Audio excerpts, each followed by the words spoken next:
There is no better purpose. There is no greater purpose than to raise the next generation of kids in a way to impact the next generation and the next generation after that. We have one shot to get it right. Now, if you're a teacher or a parent, you have direct access. When you're an administrator or you're a leader of an organization, it's a little bit more difficult, but it matters. We're going to talk about that. Purpose Under Pressure next with Neil Gupta.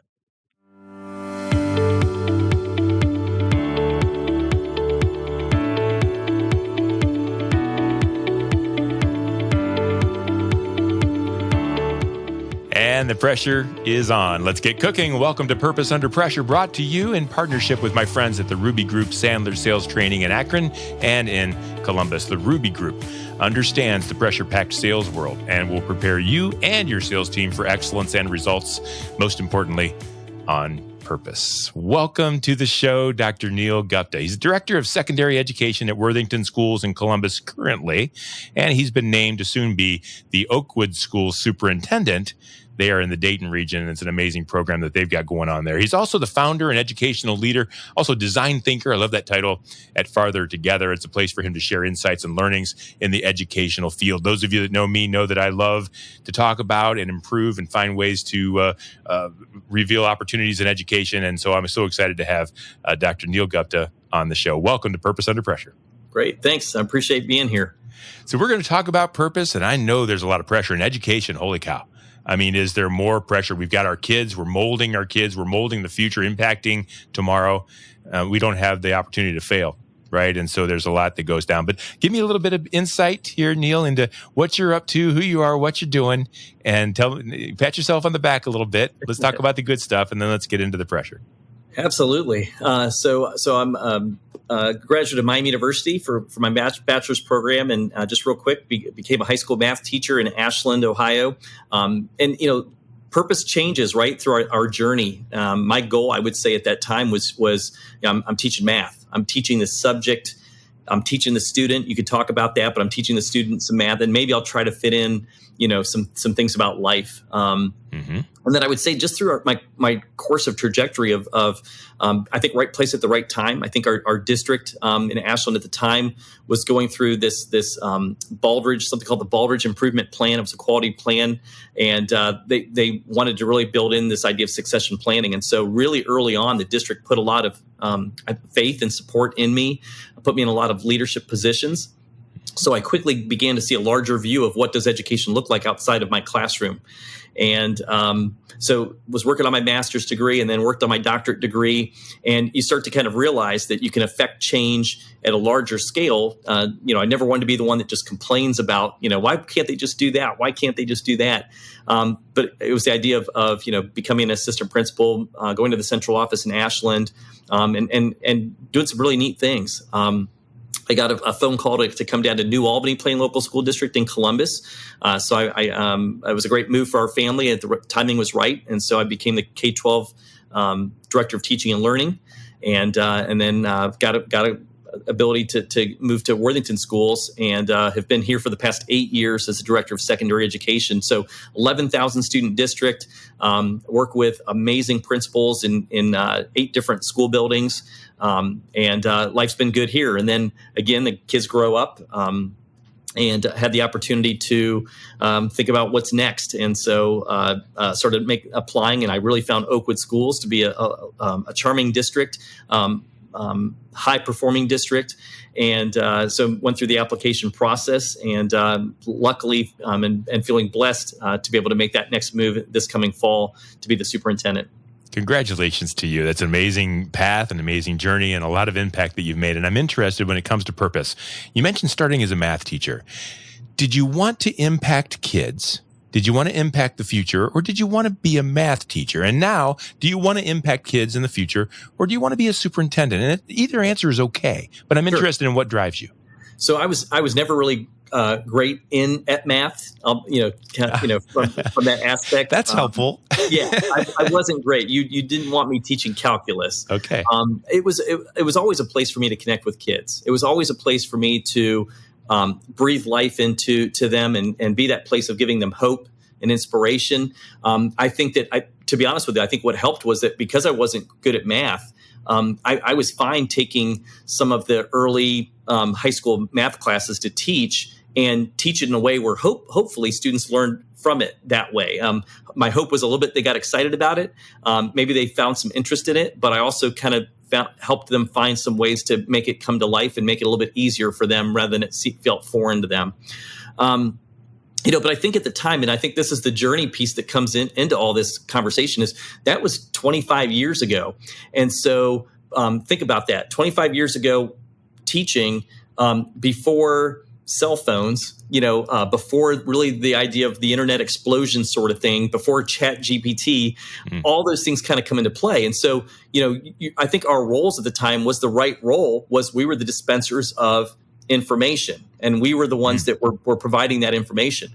And because of technology, it's changed now. Because of and I'll give two things I think that kind of help change, or I'll give you three things that changed our mindset of how things kind of evolved. Is the world has changed, the technology's changed, and how we have to be able to. Those are the two, and I'll come to the third. But how we have to change our narrative of, if we still think that we're the ones that are providing and dispensing information as educators now, regardless of our role, we're missing out, because again, students can get it from their phones, they can get it from other places, and so our role has to shift into this place of how are we are able to be critical thinkers, how are we able to be informed decision makers, how are we able to understand perspectives, recognize perspectives, understand how to look at multiple viewpoints, maybe either defend what we believe or sometimes modify what we believe based on what we see and hear. So all those come into play. And we're not even talking about for when students graduate and go on into whatever. We're talking about students now. Students are having to figure out how to navigate the world now. Yeah. And I think that has been a big purpose for me in the shift. And so is that a problem or an opportunity? All this technology and new opportunities. I mean, I no longer have to learn who won the battle of 1812 or when it was fought. I don't have to learn those things. Who's buried in Lincoln's tomb? I can just look at stuff up.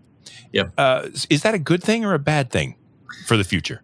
Yeah. So perspective matters. And so it's funny because, I'm on social media a lot, and you'll see educators on both sides of that coin. And I'm on the side of the coin that says opportunity.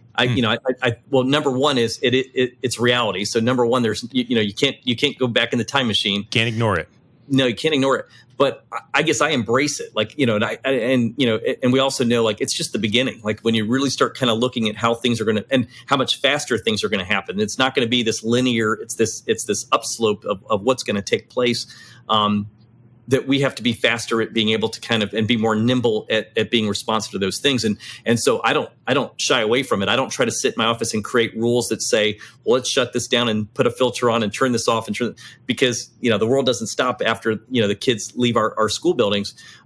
So we have to learn how to embrace it and help our teachers, our educators being able to embrace it and work in that system. So your purpose is to shape and form a generation that can shape and form future generations. I mean, I'm putting words in your mouth. Absolutely. I'm interested in the problems, the pressures, the purpose under pressure.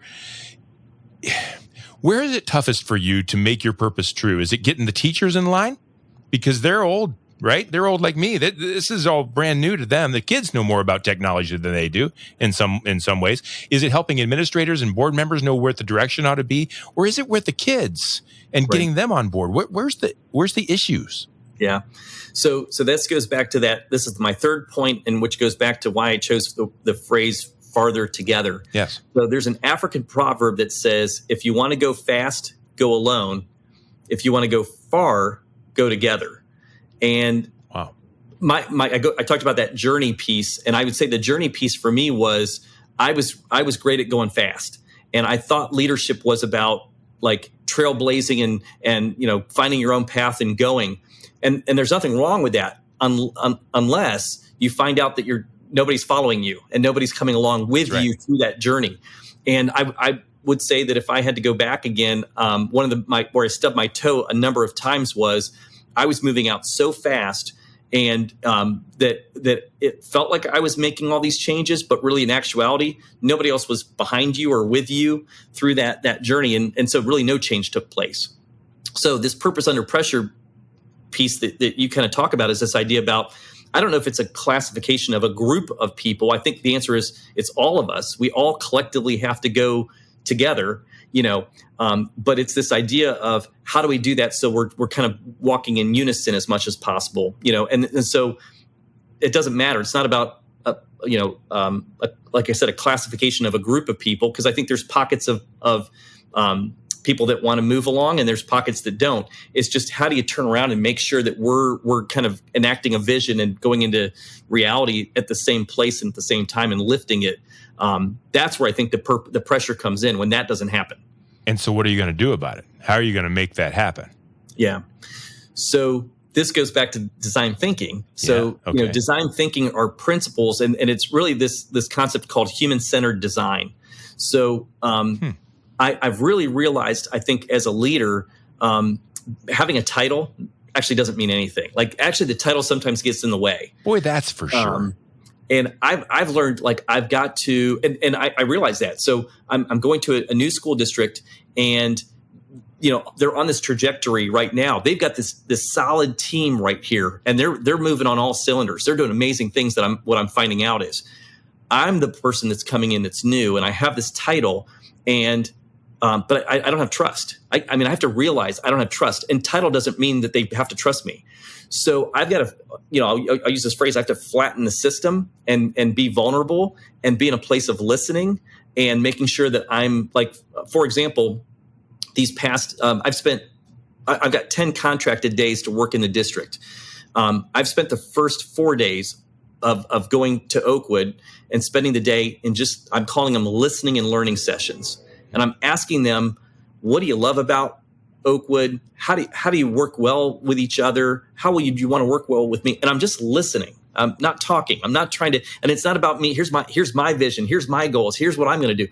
I can't do those things until I understand them and what's their heart and what's their passion, and what's their purpose, and all those things have to happen on that side first. And so we get into the room. For example, I could sit in my office all day. I made this joke of, there was a testing schedule that's going to happen. State testing is going to come up. Well, I can sit in my office and I can mathematically figure out what the testing schedule is going to be. I can figure that out. Like, I'm smart. It's math. Mm-hmm. The problem is, if I sit there and just push something out like that, there may be unintentional consequences of, what about transportation, the bus drivers and the routes? What about food service of when they're serving lunch? If I make a change sort of thing that has to happen, have I communicated to families about that? We have partnerships with the Career Center. And if I make a change in the schedule, how's that going to impact them? And so I've got to slow down and say, let's get the right people in the room and let's talk and listen. And we could come up with something, but we've got to do it the right way. The pressure sometimes happens when we don't have time. I never necessarily give money as my pressure piece. It's sometimes time or not that forethought of thinking about all those people that probably need to be involved in when and how decisions happen. On the rule, only decision makers can get other people to make decisions. Each and every day, we have a decision to make. Also, when we're with buyers in our sales process, we have a decision to make how we're going to lead that interaction. And if I'm somebody that can make daily commitments and keep those daily commitments, then when I'm with buyers, I expect them to make commitments and keep those commitments to me throughout that sales process. So first and foremost, I have to have a decided heart in order to lead other people to make the decisions that I'm expecting them to make.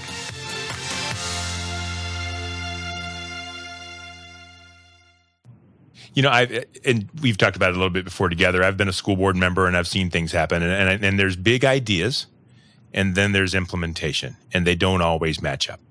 And so they're always good ideas and they're always based on purpose. And I know you have some too. What are you afraid of? In the future, a year down the line, 2 years down the line, something that you want to happen doesn't happen. I'm interested in what your eyes are on, what the big challenge is going to be as you work to accomplish your purpose of impacting generations of kids. Gosh, I have so many fears. First and foremost, I think it is. I think we're all wired sometimes to be people pleasers, and I think that's natural. And I know that, like, for example, our mission at Oakwood Schools is doing what's best for kids, and I think that most often we get ourselves into a position where we're kind of finding ourselves in the politics part of how a decision's made, and we're not thinking about what's best for kids. We're thinking about sometimes what's best for the adults. I think sometimes we're trying to please a certain group of people versus trying to, again, do what we know is what's right, and not being afraid then to do that, knowing that I may, make some people frustrated and angry and those things, which wouldn't be my intent. Nobody goes into that decision. But obviously, in a district of 2,000 students, some decisions aren't going to be beneficial for some versus others. And, right. And I think just going in knowing that is going to be, tough to because I think everybody gets into any role wanting to do what's best for kids as best we can. And so sometimes that idea of it hurts when I'm going to get that email, or I'm going to get that parent that comes to me, or the staff member or the student that says you didn't help me on this one. And that, you want to do things that help everybody and always that, but that's not a reality. But you can't. Yeah. And are you quick to make changes, or are you more solid? This has got to work. Let's try it again. Yeah. So, there's this researcher, I guess his name is awesome. It's an awesome researcher's name, Victor Vroom. And he puts out there's a survey as part of this research that he does, and the answers are all the same. Like, the choices are all the same in the survey. It's like, you as the leader make the decision. This one might be you get a group of people together, but you make the decision. This might be you get a group together and the group makes the decision. That kind of thing. So there are 30 scenarios. One of them is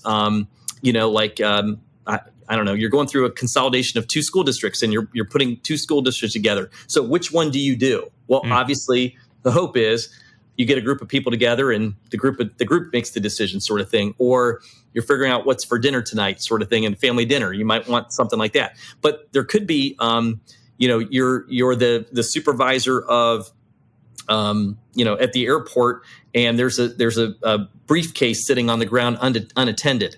Well, you don't say, let's get a group together, let's think about that and have a couple meetings, and then let's make a group decision. You make the decision, right? You make the decision. So in other words, the survey is trying to glean out is there's two things it's trying to glean out. There are time-driven decisions and there are development-driven decisions. And the goal is that the goal should be that you try to develop your team in every decision you can. Now, the only, like I said, constraint is when time's the factor. The problem is we sometimes act like everything's time driven, and here's what we do, because the email comes in and I just want to fix the email and I just want to respond to the email and be done, and that gets us into trouble because sometimes we don't have to make a decision. Sometimes at that moment we could sit there and let that email sit while we sometimes need to go back and reflect, go back and check with other people. We stub our toes when we think everything has to be time driven. So sometimes they have to be. But I think our pressure comes in when we sometimes put them on ourselves too, by making quick decisions that we don't need to, or not involving people when we should. So you've really got a handle on this leadership thing, and you're going to do great in this new role. And I also know your heart for kids, and I know your purpose, and let's do the right thing for kids. So I have this question for you. In the administrative role, are you able to impact your purpose? Are you able to reach the kids? Do you bring them home? I don't mean actually home, but do you bring them home in your mind? My wife works in the schools. She brings these kids home with her in her mind. Do you struggle with actually being able to impact kids on a one-to-one basis from your administrative role?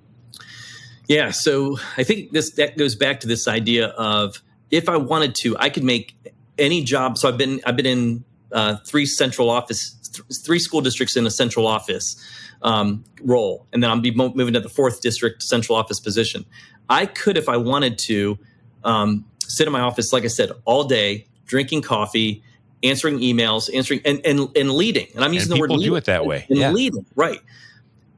And this is just an example, but I talked about those listening and learning sessions, right? Well, one of the things that I did was I told my administrative assistant who set the meetings up for me. I told her who I wanted to meet with and set them up for me. She had access to everybody's calendars. I said, but during the lunch hour, put me with kids in the cafeteria. I want to sit with kids in the cafeteria. I don't want another staff member with me. I don't need to be escorted into the cafeteria. I know how to find the cafeteria, that sort of thing. I just want to sit with kids. And yesterday I was interviewed by the student group, and got to talk with one of the students from there. So I think to your point is to keep myself kind of centered and keep myself foundational, you purposefully have to put yourself in those positions. And it's either formal or informal times. Prior to COVID, I was doing something called the Shadow a Student Challenge, and I was shadowing a student for a full day. Now, I'm in schools all the time. I'm in and out of classrooms, but it's kind of funny. Like you're in nature, and if you walk through nature, you don't hear anything, and you kind of go, well, this is kind of dumb. But if you kind of like just sit and you're quiet, sitting in nature, all of a sudden like the deer and the birds and everything come out. Well, what I found out with this Shadow a Student Challenge is when I sit for a full day shadowing a student, the students forget you're there after a little while. And then the reality of what it is comes into play. Yeah. I started hearing conversations that I think that because they forgot, sort of thing, even though I'm bald and have gray hair. You're just one of them, yeah. And they'll be honest with you. If you ask the right question, phrase the right way, they will ask you, certain things. I was sitting in the cafeteria a couple weeks ago, and I think one of the students, I was in charge of this initiative that we were just getting ready to pull off later that afternoon. So I sit down. They didn't know I was in charge of that. And I sat down and I said, "Hey, what's going to happen this afternoon?" They said, "We got this dumb thing that's going to happen." And I so I first had to like get myself up off the floor. And I said, "Hey," I think it's a state requirement. We have to do it, and then they said, "Oh, we didn't know that. It'd be better if you guys did this." Oh yeah. And I was just like, "Oh, awesome. Oh, where were you guys 3 weeks ago? This would have been awesome." So when we're in those positions, I think it just helps us out. So being with our kids and being around faces, after school yesterday, I ran over to the tennis match, and a bunch of parents were there, and I politely talked to them a little bit. But then I kind of said, "Hey, look, I'm here to see the kids, and I don't mean to be impolite, but I want to go check on our kids." So if I could have gone home, I could have sat in my office and sent emails. I could have, done something else. I should have exercised probably, but I wanted to be around students. Yeah, you got to take that time. That's the thing that happens when you grow into leadership positions or you own a business or whatever. You got into that business for a purpose and a passion, and yet you end up sometimes working your way out of that direct impact. And so you have to be purposeful on that. Speaking of purpose, Dr. Neil Gupta, soon to be superintendent at Oakwood Schools and currently at Worthington Schools in Columbus. I really want to talk about purpose now. We're going to shift just a little bit. I think there are angels that walk the earth. I do believe this. And I don't think there's many, but I know a few. And one that I know is Dr. Gupta. You're Dr. Gupta, but this is your father. Dr. Mohinder Gupta is an amazing person. And I just know purpose oozes out of him. And I'd like you to talk to us about him, if you would. Sure. Yeah, so my dad is still an eye doctor in Ashland, or the eye doctor in Ashland. Growing up, I think sometimes we all grow up and we don't know anything beyond what our parents do, sort of thing. So we assume all parents are like that, and then we get older and realize kind of the differences come into play, or what our parents do. So early on, I have seen that my dad just has a genuine love for people. That I would say that's his purpose, is just being for people and helping people. I think the eye is the secondary thing, that that the eye is what gets him to be able to connect with people. But I think he'd still be around people and want to care for people throughout the day. One of the stories I thought was really interesting, and again, I think it's shaped my journey in the conversations that I've just shared with you, was he talked about that. He said, "Neil, my role as an eye doctor changed. I forget how many years it was in, but he said, most often I could walk into the patient office area, and I knew what the eye problem was, because it's right there. It's the eye. It's not like it's something in the stomach. It's not something that's whatever, it's the eye." And he goes, "I knew how to treat it. And when I was young, I could just go right in, and I was focused on already the solution sort of thing." I'm paraphrasing. These aren't exactly how he said it, but here's how I heard it but they would come back the next week and still complain about the pain. And he's like, wait a minute, I know I treated it. I treated it because I saw it and I knew how to fix it and I fixed it. Well, what he realized was the person hadn't shared their story. They hadn't shared how the eye trauma took place. And for him, it didn't matter how it happened, sort of thing. Yeah. They didn't talk about how there was pain that night. They didn't talk about how it was uncomfortable sleeping. They didn't talk about how it affected the kids while they were, trying to maybe get dressed that next morning, sort of thing.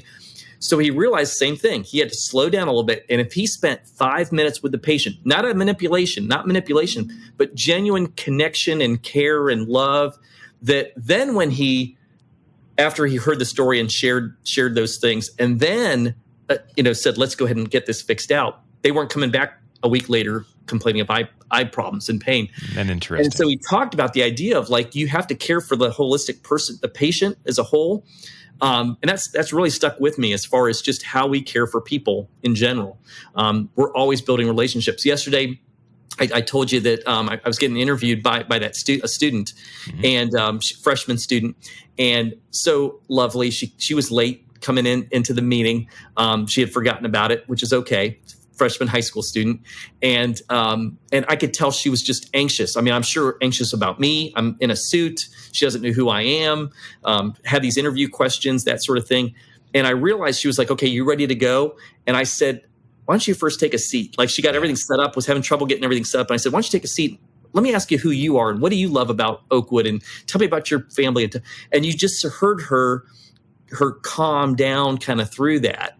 And after a certain while, and it's funny, she wasn't looking at me. She was too busy. And at a certain point, she started looking at me and smiling, and her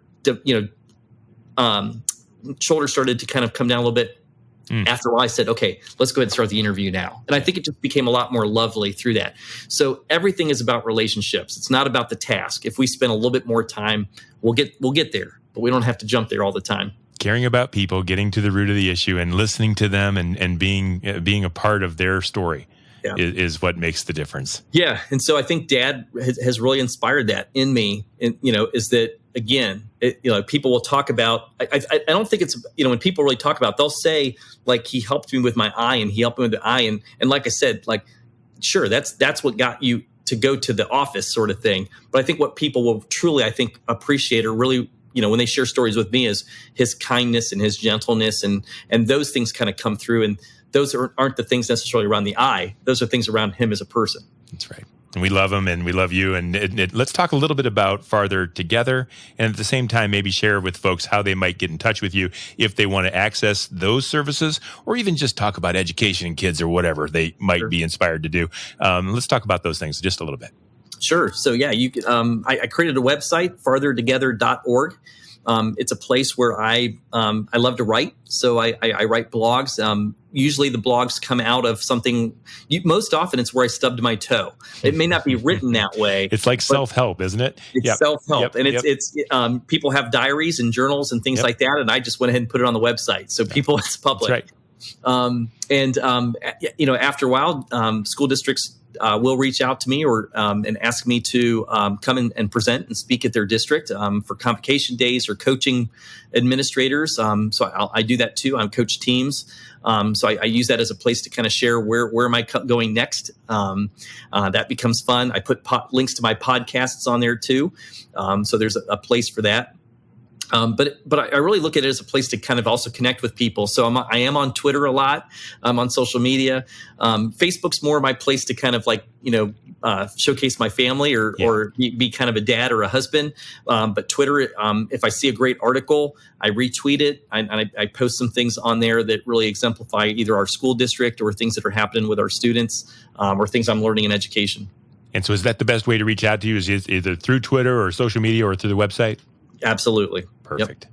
Dr. Gupta, thank you so much for all that you're doing for kids. I know you're going to do great at Oakwood Schools. I know they're going to appreciate having you there. I'm here in Ashland still, and I kind of wish you were back. But I know you're making an impact where you are, and you're going to inspire next generation. So congratulations, best of luck, and thank you very much for being a guest on Purpose Under Pressure. Great. Thank you. This is Purpose Under Pressure. The purpose must remain no matter the pressure. And we'll be here every week with new stories to help you stay on course. You'll find more episodes of inspiration at brianmediastrategies.com/podcast. We're also on YouTube. You can see Neil's wonderful bald head and beard that he was talking about there a little bit ago. And wherever you catch your podcast, you can listen to us. So be present, be prepared, be purposeful. We'll see you next time.